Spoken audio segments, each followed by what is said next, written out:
मुझको दे तू मिट जाने।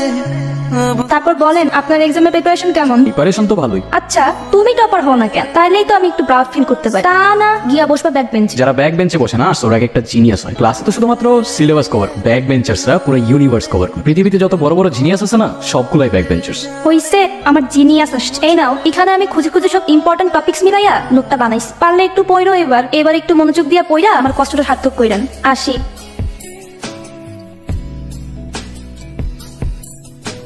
কিরে আর ওরে কি দিলি? আরে কিছু না, তোর কি অবস্থা বল? সারা বছর তো কিচ্ছু করি না। আরে চিল ভাই, তো স্ট্রেস না আর কি আছে? তুই তো বলবি তুই টপার না। আচ্ছা আমি একটা জিনিস বুঝি, তুই সবসময় বাইরে বাইরে ঘুরোস না, তোরে কখনো ক্লাস করতে দেখি। তোর রেজাল্ট ভালো হয় কেমনে? তোর জন্য আমার কাছে একটা জিনিস আছে। এইটা কি? এটা তো সুইট ক্যান্ডি। ট্রাই করেই দেখ। টাইমার তো তোর প্রবলেম নাই। তোর প্রথম ক্যান্ডি ফ্রিতে দিলাম।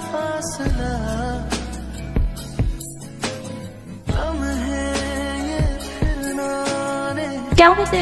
জোস হয়েছে জোস। আজকে সব কমন পড়ছে। ও রে যাক আমার লোকটা তাহলে কাজে লাগছে। তা বলতে পারো। প্ল্যান কি? এখনো কিছু ভাবি নাই। যাই করো প্যাশন দিয়ে করো। তো তোমার প্ল্যান কি? ছোটবেলা থেকেই ইচ্ছা নিউজ প্রেজেন্টার হব। কোথাও যাইতে হবে না তোমার। কিভাবে কথা বলতেছো তুমি আমার সাথে? ঠিকভাবেই বলতেছি, কোথাও যাওয়া লাগবে না তোমার, এখানেই থাকবা। কি করবো আমি এখানে? তোমার সাথে সারাদিন ঘুরে ঘুরে গল্প করবো? ক্যারিয়ার নেই আমার কোনো?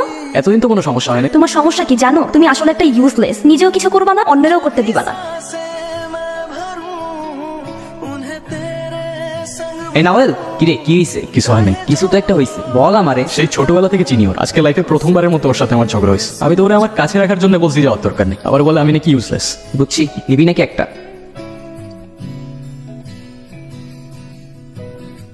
এই দিনটা দেখার বাকি ছিল। কি করিস তুই এত টাকা দিয়ে? চেহারা তো নেশাগরের মতো হয়ে যেতেছে। তোর মতো ছেলে চেহারা দেখতে লজ্জা হয় আমার। হ্যাঁ লজ্জা তো হবেই বাবা। কখনো আমাকে জিজ্ঞেস করছিল আমি কি চাই? কখনো খোঁজ নিছিল আমার কি দরকার? বাবার দায়িত্ব না নিতে পারলে জন্ম কেন দিছি? যা আমার বাড়ি থেকে এক্ষুনি বেরিয়ে যা। তোর এই চেহারাটা আমি আর দেখতে চাই না। বেরিয়ে যা আমার বাসা থেকে। হ্যাঁ হ্যালো, আমার সাথে একটু দেখা করতে পারবা? তোমার বাসার সামনে দাঁড়ায় আছে। এভাবে হঠাৎ করে ডাকলা? আমি ওই দিনের জন্য সরি। আমি ওই দিন যা যা বলছি কোনো কিছু মিন করে বলিনি। আমি সরি। তোমার কোনো দোষ নাই। আচ্ছা শোনো না, প্রীতি আমাকে 500 টাকা ধার দিবা? অন্য সময় হলে হয়তো আমি জিজ্ঞাসাও করতাম না। কি করবা তুমি টাকা নিয়ে? 500 টাকাই তো দাও না প্লিজ। তুমি কি ড্রাগস নাও? না। সত্যি করে বলো ড্রাগস নাও তুমি? ড্রাগসটা candy, sweet candy. Sweet candy কি আমি খুব ভালো করেই জানি। প্লিজ আমার একটু হেল্প করো। আমি চেঞ্জ হয়ে যাবো, আমি কথা দিতেছি। আমি আর কখনো খাবো না প্লিজ। পারলে নিজেকে চেঞ্জ করো, এরপর আমাকে কল দিও। এর আগে যেন আমি তোমাকে কখনো আর না দেখি। কি অবস্থা? ক্যান্ডি লাগবে তো নিবি, সমস্যা কই? 500 দে। আমার কাছে কোনো টাকা নেই ভাই, তুই এখন দে আমি পরে দিদি। বিশেষ করে আমি পারতেছি না, আমার বাসা থেকে বের করে দিচ্ছি। আমার কাছে কিচ্ছু নাই, আমি থাকলে তোরা দিতাম। একটা ক্যান্ডি দে, আমি তো সব টাকা দিয়ে দিই। যা করতে বলবি সব করবো, আমার একটা ক্যান্ডি দে প্লিজ ভাই। তোর জন্য একটা অফার আছে আমার কাছে। কিসের অফার? তুই আমার সাথে পার্টনারশিপে চলে আয়। তোর উপর আমার ভরসা আছে, জানি তুই পারবি। দুই ভাই মিলে খুব কামাবো, রাজ করবো এই শহরে। প্ল্যানটা সিম্পল ছিল, আমি কিভাবে ডিস্ট্রিবিউট করবো সেটা আমার ব্যাপার, আর ওর প্রোডাকশন কিভাবে হবে সেটাও।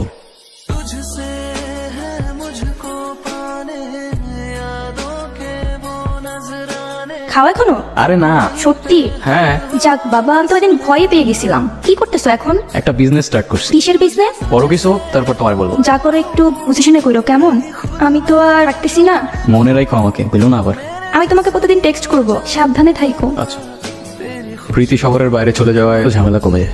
বাবার সাথে আর কখনো কথা হয়নি। এদিকে আমার আর নাফিজের ধান্দা পুরো শহরে দ্রুত বাড়তে থাকে, কিন্তু আমার গল্প এখানেই শেষ না। এইদিকে কি আপনাদের? আরে ভাই ভয় পাওয়ার কিছু নাই, এরিয়া আপনার ধান্দা আমার, লেটস টক বিজনেস। এত চাপ নিতে পারবি? এটা সমুদ্রের তলা, শুধু চারিদিকে পানি। ওই দেখ দেখ, ওরা করতে আইছে ধান্দা। দুইটা নতুন আমদার, আমার হোমিজ আমার সাথে।